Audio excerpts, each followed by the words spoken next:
So we're going to talk about how shopping centers work, and we're going to also talk about the myths of information you get about shopping centers. And I will tell you that about 90% of the information you're getting on shopping center and retail is not accurate. How is that possible that you're getting inaccurate information? Let's start in the present, and then we're going to go back in time. In 2019, the end of the year, does anyone know what percentage of retail in the United States was happening on the internet at the end or the beginning of 2020? 15. 15? 30. 30? 90? 75. 70? 95. 95? Others? Would I be accurate if I said on average the group probably thinks it's 50 to 60%? Okay. So would it surprise you to know that it was 11.9%? Now, guess what catalog sales were as a percentage of retail sales in 1994? Exactly the same number. So from 1994 to 2020, all that happened was catalog sales became internet sales. And most of you weren't old enough to know the catalogs back then, but they were big catalogs. And there were companies that sold out of catalogs just like Amazon does. The model was different. They didn't have all the extras and they didn't offer next day service. They actually made money because they charged for shipping. Amazon makes no money on retail. And it only commands about 1.25% of all retail sales in the United States. You may have heard recently that it's bigger than Walmart, but that's not true. It's only bigger than Walmart if you count all the things it does that are not retail. So we're going to start with a couple of what I call prologues to get you some basic terminology and some basic understanding of how retail works. So prologue one, we already know, we talked about it. That's the retail narrative, right?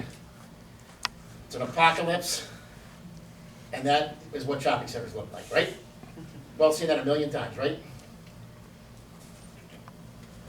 And it's all being killed by digital, right? Of course, I just told you that that's not true. That all that happened in 25 years was Amazon migrated what used to be catalog sales to internet sales. And the only difference is there wasn't an internet back in 1994 that was usable the way it is today. So you either had to call in or mail it, and the internet made it much easier to place the order. It also gave them the ability to have an endless catalog. So what is retail? Anybody want to take a guess? Take a stab at it? I mean, we know it's stuff you buy in the store, right? But what makes it retail as opposed to wholesale, as opposed to barter, as opposed to borrowing? So retail is like the resale of something bought. You said, you got it. It's resale, right? Yeah. So somebody's buying it. Who's buying it first? The owner, and then he sells it. The retailer. And what do they pay for it? A fraction of the price. Right, they pay a wholesale price. So here's how we do it. There are three things that have to occur for there to be a retail transaction. First, the retailer, the seller, has to buy the product at wholesale. You did a great job getting to that answer. Okay, buy it at wholesale. You buy it in bulk. Walmart buys hundreds of millions of units of each thing it buys, and that way it can negotiate the price down. It buys at a fraction of what it sells to you for, and then it marks it up and it sells it to you at what?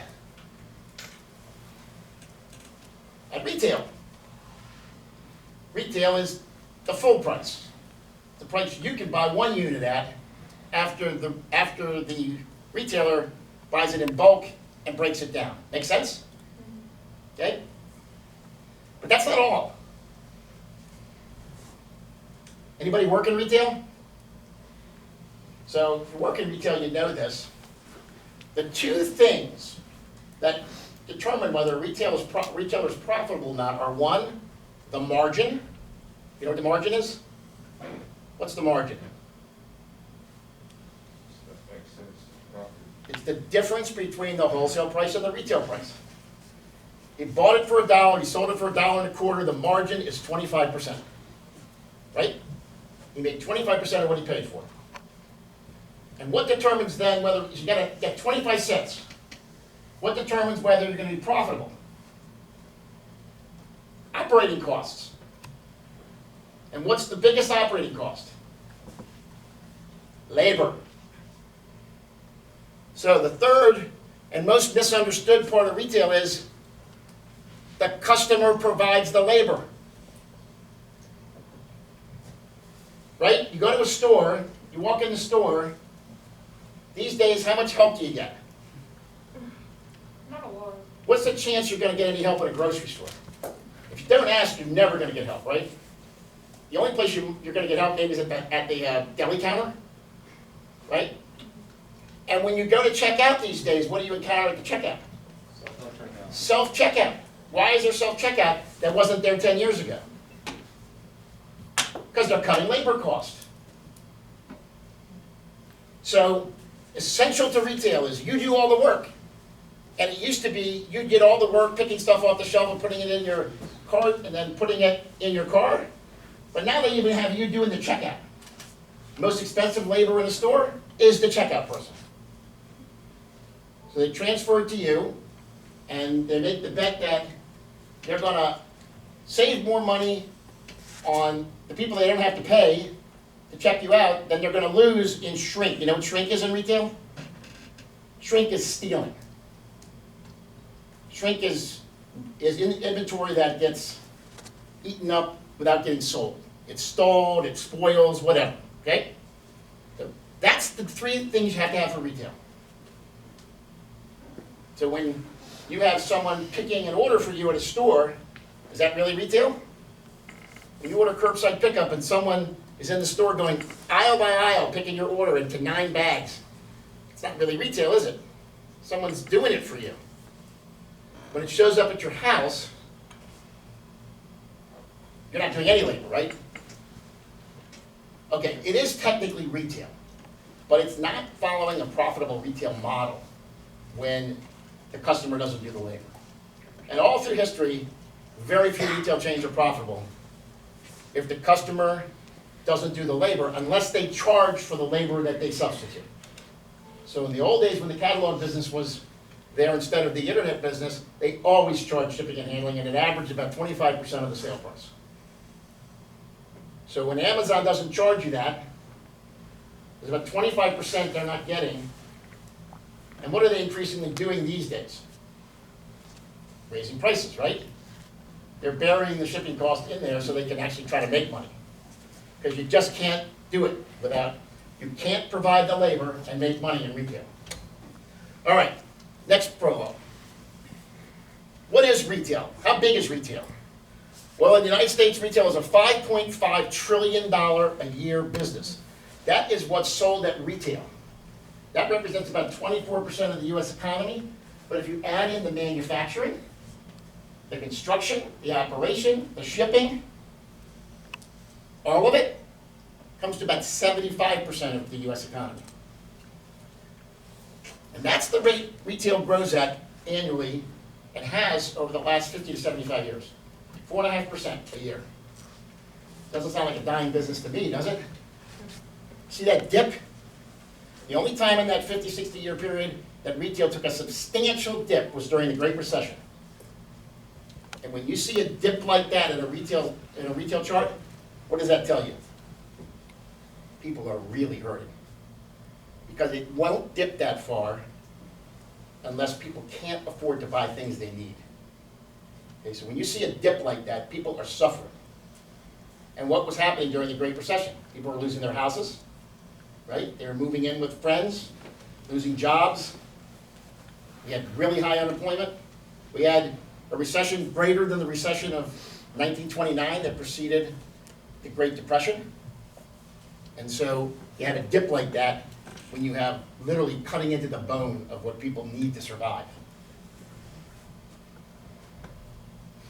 And that's a chart, most recent chart from eMarketer. eMarketer is one of the most reliable measurers of retail sales. And as you can see, what's really interesting is obviously in 2020, retail sales dropped, right? But it didn't drop as much as you'd think, right? You literally couldn't go into stores for half the year. But look, it only dropped 6-8%. Why is that? No. Online shopping played a role, but that's not why that is. The reason that is because about 80 to 90% of all retail sales are things you need to live. They are not sources of pleasure. They're things you need to live. So what people cut out was pleasure shopping. But they couldn't cut out needs shopping. So it only fell 6-8%. And then what happens in 2021? It actually goes up higher, right? Because they deferred spending in 2020. And then what happens in 2022 and beyond? It goes right back to normal. And that's what happens in retail all through history. Because the majority of retail sales are what people need. They're not optional. This is the world, and the world represents an $80 trillion a year economic machine. About 25% of the world's economy is retail. It's about $20 trillion. But again, if you add in everything else, it's about 70% of the world economy. And that is a breakdown of who are the biggest participants in the economic system, which equates to retail. That's actually not retail, that's all GDP. But as you can see, the United States is biggest, but look who's right behind. China. Now China has almost 4 times as many people as the United States. So we are a big-time consuming country. We consume at a rate greater than anyone else in the world. So we are a very, very important economy to the world, not just to us, to the world. Because we all know it's a world economy, right? That cat's out of the bag. Stuff you buy in Walmart, what's the most common place it comes from? China. China. What are 2 or 3 of the others that are very common? India. Mexico? Canada? Surprisingly, the United States is in the top 6 or 8. Vietnam's the fastest growing one. But it's amazing how few countries actually make consumer goods. That 80 or 90% of all the consumer goods in the world come out of less than 10 countries. Everyone else is consuming. This is worldwide retail sales, and as I said, there it is in 2024, it'll reach $30 trillion. So is retail a non-important business? What does retail do every day? It feeds people. It clothes people. It's gas in their cars. It's a vitally important business, and I'm going to show you that. So these are the 5 essential industries for the world to work every day. If any of these industries breaks down, stops working for even a day, chaos ensues. So if you want to play the evil doctor in a James Bond movie, disrupt one of these 5. Energy. Those are some depictions of how energy moves around the world. The whole world is connected. Electricity through power grids. Oil moves through the oceans, tankers, pipelines. And if it stops moving for a day, what happens? What would happen in the stock market if overnight there was no power anywhere in the world? Ships stopped moving, electricity just stopped. It'd be chaos, right? You wouldn't leave your house, right? Excuse me? It would plummet. And you'd be scared. Because you turn on a switch and nothing happens. Your car's empty on gas, no more gas. The world is screwed though. Second one is banking. When the Great Recession occurred, I think it was 2009, Lehman Brothers collapsed. Mhm. Happened on a Friday. Anybody know what happened over that weekend? The US government bailed out a company called AIG. You know why they bailed out AIG? Because every major bank in the world had instruments called collateralized debt instruments that were gonna become worthless Monday morning. So every bank in the world was gonna collapse on Monday morning after Lehman Brothers fell. If they had not propped up AIG over the weekend. And if that happened, what would have happened? What would have happened on Monday? Chaos. Chaos. Worldwide panic, right? No money. We were 1 day away from it. 1 day away from it. And you would have gone to your ATM, and what would have happened? No money. If there was power, there wouldn't have been any money in it. Wouldn't have given you any money. What's the third one? Communications. Every single thing you do relies on communication, right? Now you can't even go to a concert with a paper ticket because they want you to go with an electronic ticket on your phone, right? And if your phone's dead, no concert. And if the communication grid collapses, no concert. And if you go to the store to buy something, and you go to the terminal and you wave your credit card, the communication's down. Everybody to the airport when their computers are down? Chaos. Everything's connected. Picture on the right, everything's connected. You take down one key piece of that infrastructure, and life is over as you know it, that day, that moment in time. Medical services. You can argue that medical service is not essential because medical service, if it goes away, it doesn't 100% stop everything in that moment, right? But over time, it would wreak havoc. So I include it. Some people say maybe it's not as essential as, some of the other things. But let's assume it's essential.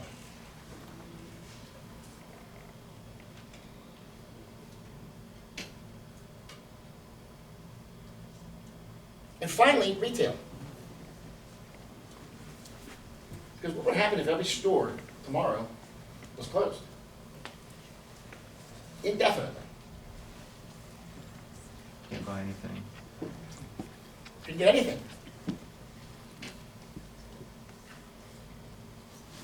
So let me be clear. Retail is the only one that touches each one of the others. And in most cases delivers the others. Banks are in shopping centers. Cellular phone stores are in shopping centers. Gasoline stations are at or next to shopping centers. Urgent care in shopping centers. And since retail's 25% of the economy, and with all other things included, 80% of the economy, 75 or 80%, I would say there is no more important one than retail. Right? It's the infrastructure in many cases that at least partially delivers some of the other. And of course, if you can't buy gas, if you can't buy food, and what's behind all that? One of the most complex distribution systems imaginable. Think about the wonder of 60,000 products in a grocery store being delivered to you fresh every day, coming from all around the world in thousands of grocery stores. Think about what's involved in just getting one store to operate well and not have everything spoiling on the shelves. And to get stuff there when it's fresh and edible. And you only have a 2 or 3 day window in which those strawberries are just right? It's remarkable.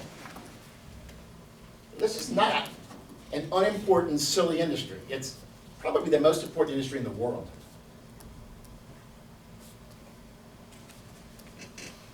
Okay, let's get on to the actual lecture. Now you have the background. All you have is the background.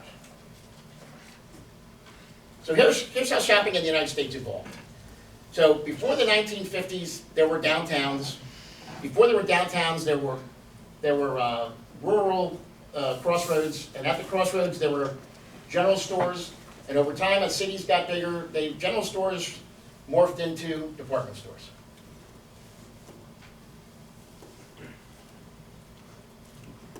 And that's what you see on the left. A 1940s era department store.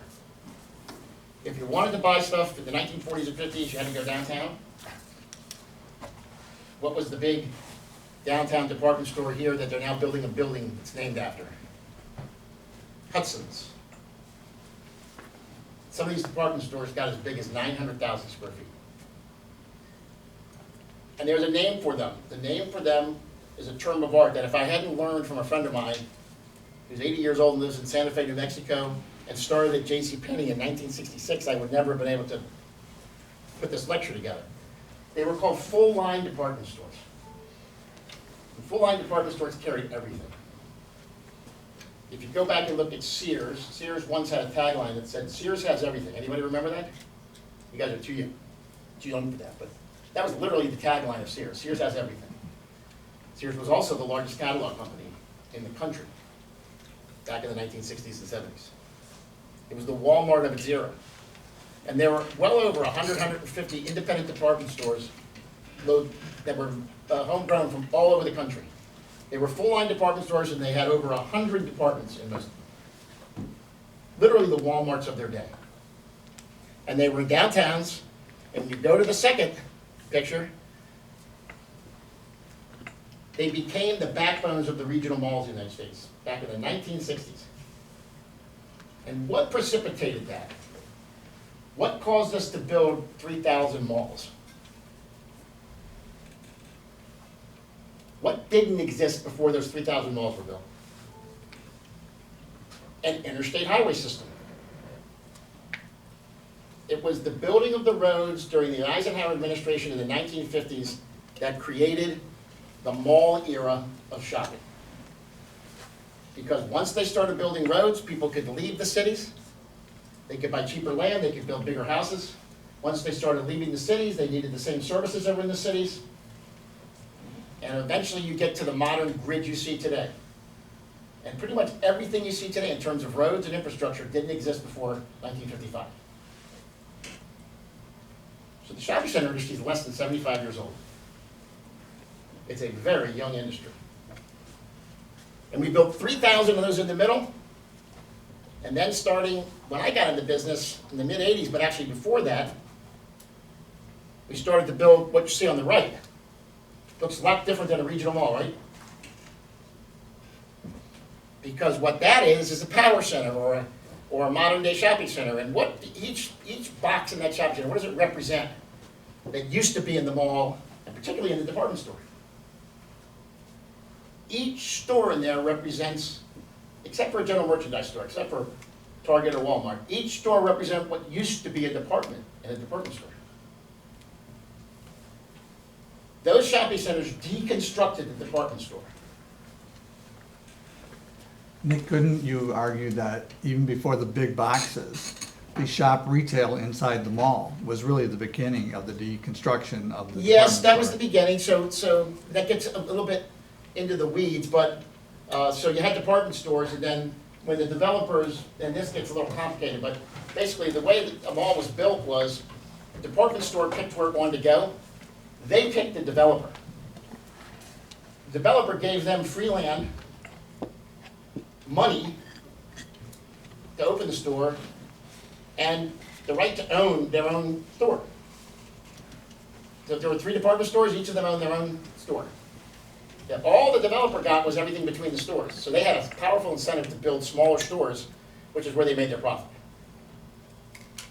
And yes, they started to put in stores that had little pieces of what were in the department stores.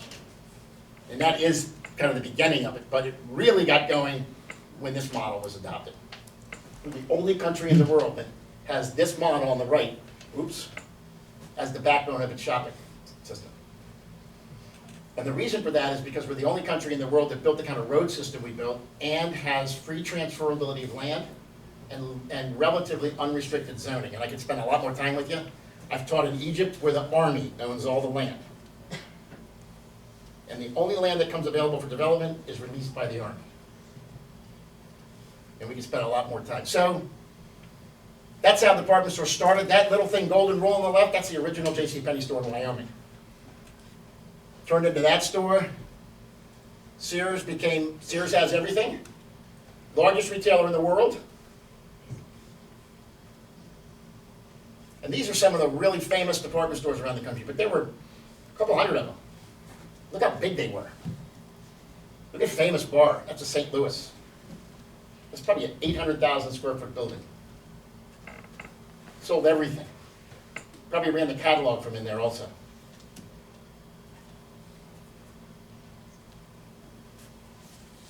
So we went from shopping downtown to out in the suburbs.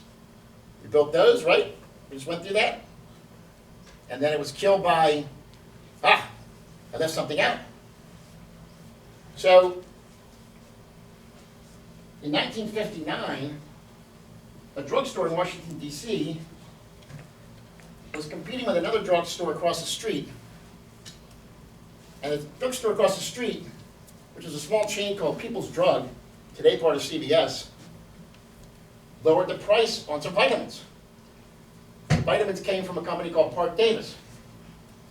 And the retailer across the street from People's Drug said, wait a minute, I can't let them do that.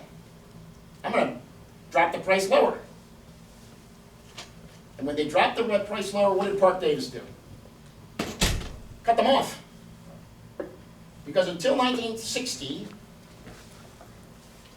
suppliers of goods could vertically price fix. They could name the price that a retailer sold the product at. So if you bought a product from a supplier, they would have you sign an agreement that said you would sell it at X price. And everybody would sell it at the same price. The guy who ran the drugstore that got cut off by Park Davis is a man named Herbert Haft. He was my first boss in this business. I didn't even know that in law school I studied the case in 1981, actually in 1979 in constitutional law. It was a seminal vertical price fixing case under the Sherman Act. And when the Supreme Court ruled in 1960 that Park Davis could not cut off the supply, it opened up the era of discounting.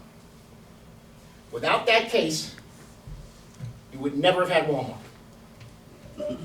Every product would be at a list price determined by the manufacturer. There'd be no such thing as a sale. And therefore, there would have been no reason to build something other than the mall. Because the reason they built the strip centers was to cut the costs. The idea was to cut the costs and increase the volume and make your profits up and increase volume.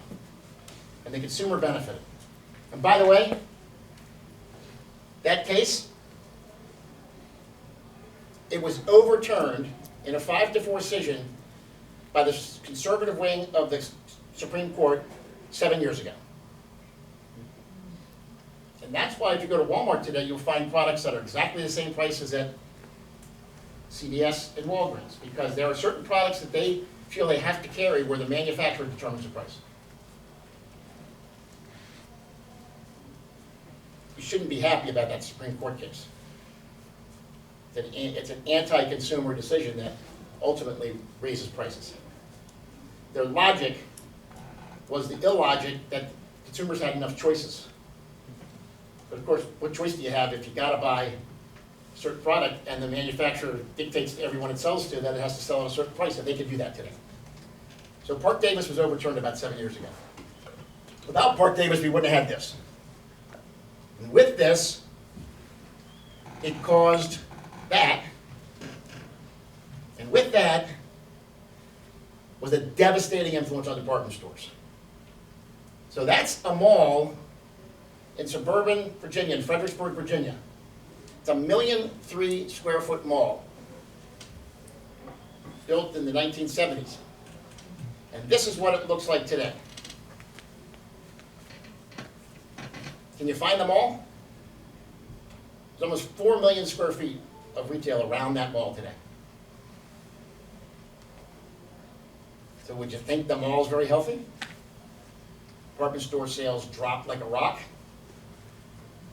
And this is what happened. And this is what I saw in 2001 that started me on the journey to what you're seeing tonight. I saw that the Census Department, which reports retail sales, was reporting that department stores had been losing market share since the mid-1980s, and in fact, all the way back to the early 1980s. Which made sense because it all started with Toys R Us in 1975. They were the first category to leave department stores. And every time a category left a department store that had 150 exclusive departments, what did the department store do? It added more apparel. So by the time you got to today, you guys have never seen a full-line department store, because they don't exist anymore. Closest thing we have to a full-line department store is Walmart. The department stores became fashion houses. They didn't know what to do with their space because they were getting undercut. Look at the value part. The red was going up every year, and it was a straight line, 45-degree angle. So I saw that in 2001 before Amazon was even a factor. So I know Amazon had almost nothing to do with taking down the department stores. The strip center portion of the shopping center business took down the department stores. And if you took down the department stores, what was going to come down with them? The regional malls. Because the whole idea of a regional mall was the department stores drove the traffic into the malls. And if the department stores were no longer relevant, they were drawing less traffic. And if they're drawing less traffic, the malls do less and less business. And by 2007, when the Great Recession hit, to 2016, look what happened. Those colors on the left on the 2007 are all malls. And by 2016, look at the reduction in market capitalization. In less than 10 years, the value of what was left of the mall business was just devastated. Exactly as I had predicted in 2001. All right, there was a Great Recession and there was a pandemic, but these things are going to happen. What would have happened without them? They just accelerated it. And so, as I said, full-line department stores became fashion department stores. And all the malls that were built were now mismatched. They were built to be commodity delivering houses, and they became fashion houses. And all but a few of them started to fail.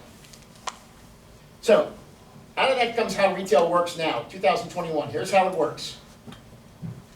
85% of all retail sales are commodity-based. They're things you need. Only the other 15 is pleasure-based. That's what I call specialty retail. I'm very close to getting the ICSC to adopt this as a critical new definition for shopping centers going forward. The International Council of Shopping Centers. To this day, the main trade organization representing the shopping center industry does not understand this, but I'm very close to getting them to change that. You spend primary household income on commodity purchases. You spend discretionary income and discretionary time on specialty purchases. You understand the difference? Like, a certain amount of money goes to getting gas, buying clothes, and getting food, right? And whatever you have left over, if you have any left over, is what you have to have fun with, right?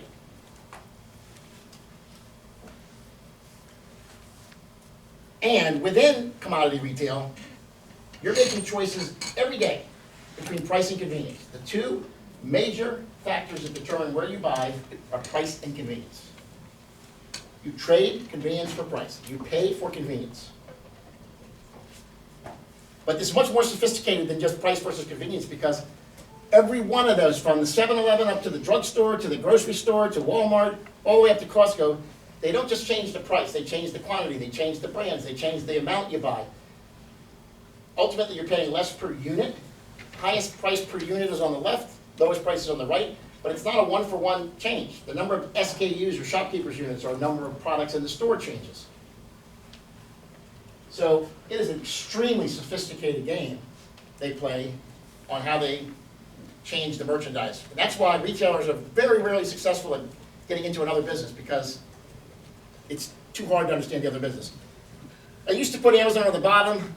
Today I put it on both sides because it actually can deliver the best price, or can just deliver what you can't find. And increasingly, retailers have gotten really smart. They don't put stuff on the shelf that doesn't turn. Remember I said inventory turn, margin? Margin and how quick you turn over the inventory determines how profitable you are. If you have a product that only sells 3 a week versus one that sells 300 a week, you end up taking the one that sells 3 a week and you throw it in the warehouse and make you guys order online. Okay? So now Amazon's on both ends. Rarely is it the least expensive. It's usually where you find stuff that you can't find in stores. The other 15% is all about pleasure. You deliver pleasure 2 ways, by appealing places and by appealing discretionary purchase merchandise. And so I use as a proxy for both extremes, right? Best merchandise in North America is probably available on Rodeo Drive in Los Angeles, Beverly Hills. What makes Rodeo Drive so special? Well, it's not paved in gold. It's the same width, same street material as Beverly Drive, the next one over. What makes it the best street in the world is the best merchants in the world are on it. Okay, so you can get there by having the best merchants in a market. So what mall has the best merchants in Detroit? Somerset, right? If you really want to go to get the best merchandise, you're going to go to Somerset, right? And if you really want to get the best merchandise, you're going to fly to New York City or Los Angeles. And if you want a great place, what's the ultimate place? Disney World. And what's every single square foot of Disney World that's not a ride? Retail. So we pay for pleasure.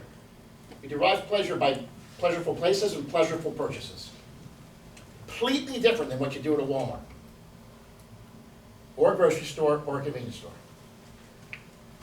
And these are the 5 major ways in which discretionary purchases are delivered. A few traditional malls like Somerset will survive, but less than 150 will survive out of what was once 3,000. Some are mixed-use centers, outlet centers, high streets, and themed attractions like Disney World. So with all that, the United States has 24.5 feet of retail per person. Any idea how much Europe has? 3. And most of the rest of the world. We have 24 feet. What does everybody else have? Yeah. Half? 12.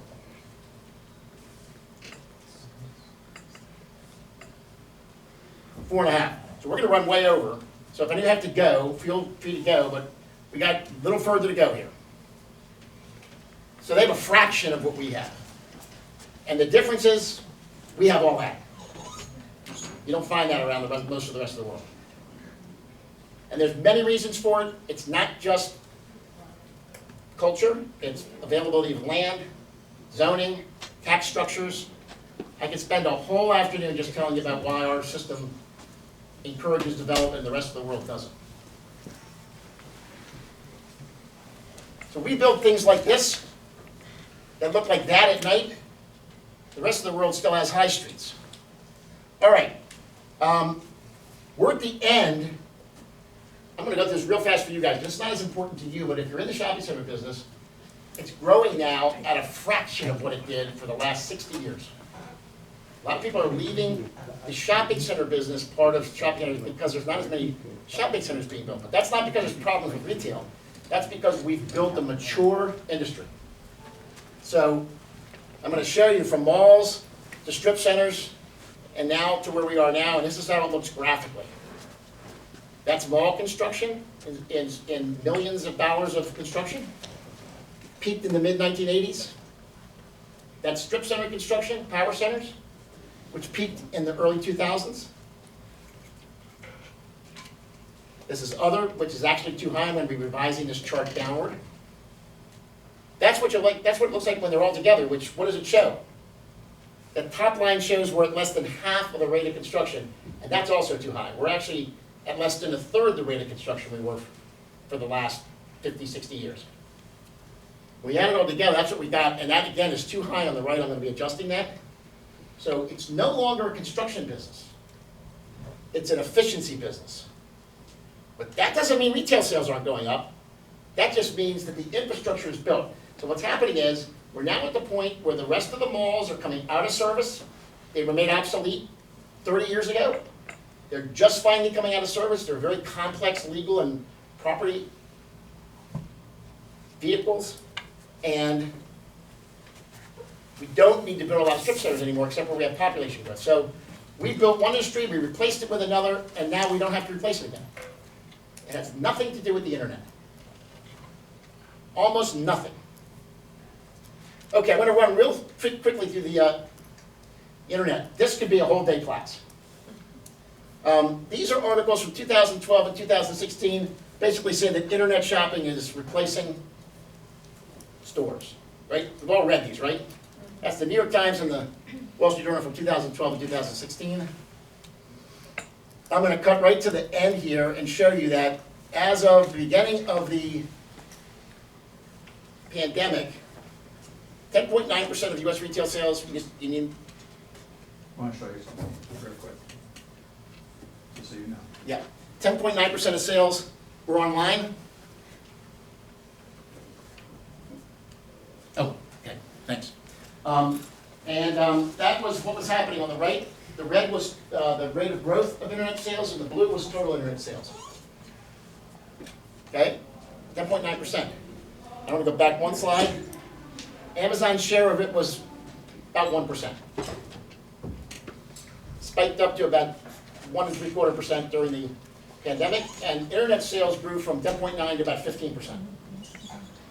You would have thought it was 90%, right? Barely grew.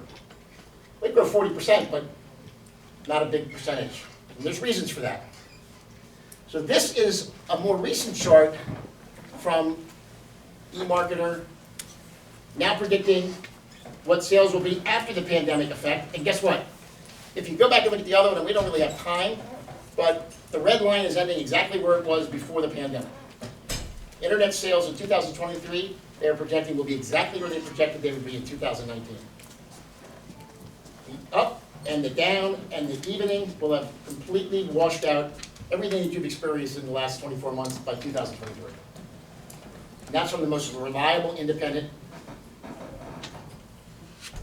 judge of that in the world. And it's all about shipping costs. Amazon doesn't make any money, and they don't make any money because of shipping costs. Okay, we know they bought Whole Foods, right?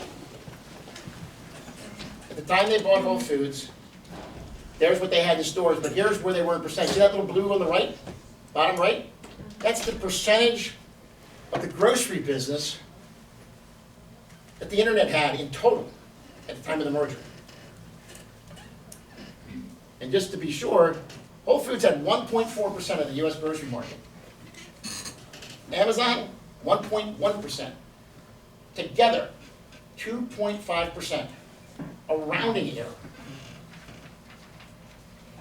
And the stock market did that the day the merger was announced. It drove up the price of Whole Foods by 30% and took every other company that sold groceries and knocked it down by 10 to 15%. 2.5% merger caused that kind of hysteria. And all the retailers that were doing self-checkout, what did they start to put in? Curbside delivery before the pandemic. The biggest money loser in retail. There's not a major grocer in America that makes money on curbside delivery. They all lose money. And they all are doing it because Wall Street has told them they have to compete with Amazon. That's not very good at food. And a very small market share. And if you saw 2 weeks ago, Amazon has decided to take away free delivery for Prime members from Whole Foods. They're going to charge you now $10. That is 2 weeks ago, just announced, hot off the press. So they're in books, they're in Amazon 4-star, they're now grocery stores. They're supposedly coming in with a 30,000 and 100,000 foot store, and nobody knows why. And if you've seen recently, you're now starting to get advertisements for prescriptions. What Amazon is really after is the interface with the most affluent household in the United States. What they want is recurring income streams. Just like Apple has, just like Netflix has, just like your phone company has. Bills that get paid automatically that are very profitable. And the valuation of Amazon has nothing to do with retail. All their profits right now come from web services and advertising. And long-term, all their future profit is all about controlling the interface with households. That's what they're after. And ultimately, if they're able to sell every service you get in a house, right? They could sell you your gas, they could sell you your cars, they could sell you your house utilities, your insurance. That could be an awfully profitable business. So everything you're seeing in the losses in retail sales have everything to do with them setting up a big play for control of a big portion of other spending that has nothing to do with retail. Yes, sir? That could be scary though, too, man. Yes, there's major antitrust, there's major pricing, there's all kinds of issues associated with it, as there are with social media, but that's beyond the scope of what we're talking about here tonight. And this is the guy I'll read if you really are interested in this, Scott Galloway. He wrote the book on it. He's a professor at NYU, and he talks about recurring income streams. And what he argues is that companies that have recurring income streams are just inherently much more valuable than companies that don't. And he has one chart that I took out for tonight that shows Amazon being worth more than every retail company, every major retail company in America combined.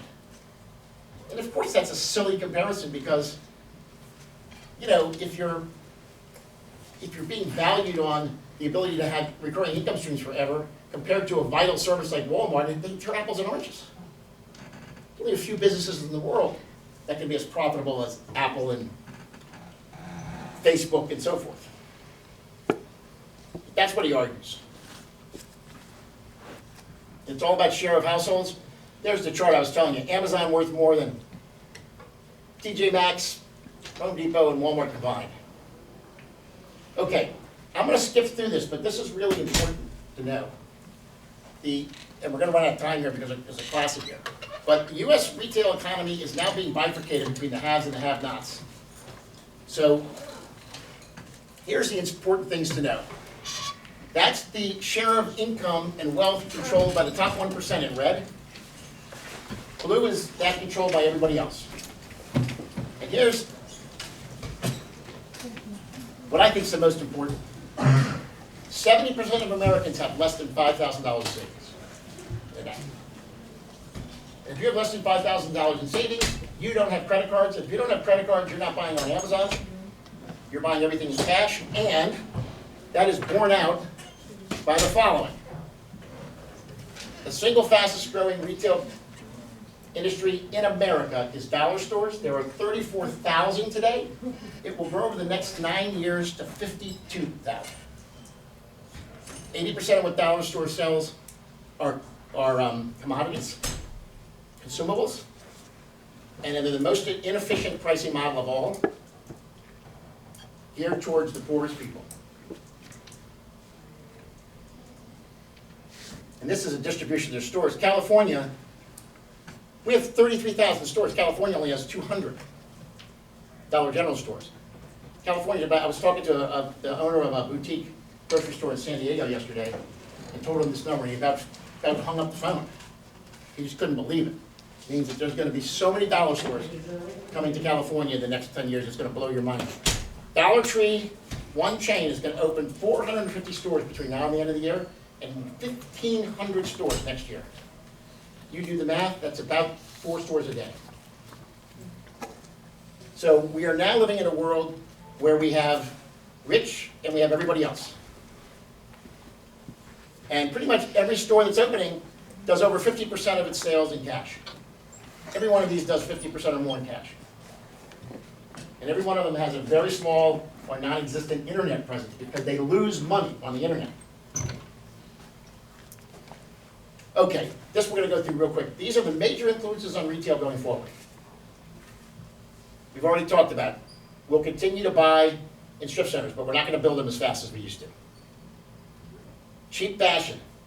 Cheap fashion had as much to do with destroying department store sales as anything, because once they got into fashion, right, all they had was fashion. Now cheap fashion comes along. You put H&M and Zara in a mall, and what does it do to Nordstrom? cuts their volume by 1/3 overnight. We now think there's a 50% chance Nordstrom will go bankrupt before it's all over. So Nick, we're gonna need to wrap up Okay. for the next class. Okay, so I'll skip through this.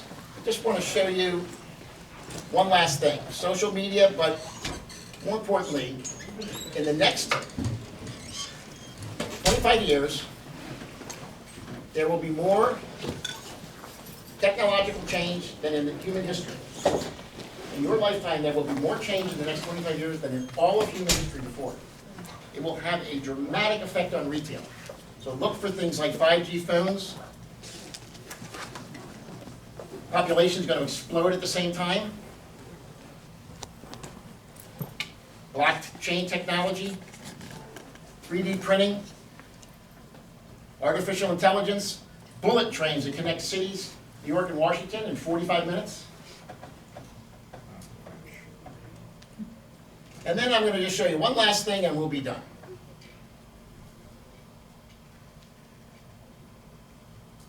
This is about land development. You don't care. So remember these? Well, they were fake news. So there's the real stories. Wall Street Journal from 1963, all I did was change the word catalog to internet. Same fear-mongering happened when catalogs came on the scene. And all internet is an electronic catalog. And this one's from 1994, and I changed mail order to internet. Makes you feel a little silly, doesn't it? Okay, sorry we ran out of time, but hopefully you'll leave here with your head straight.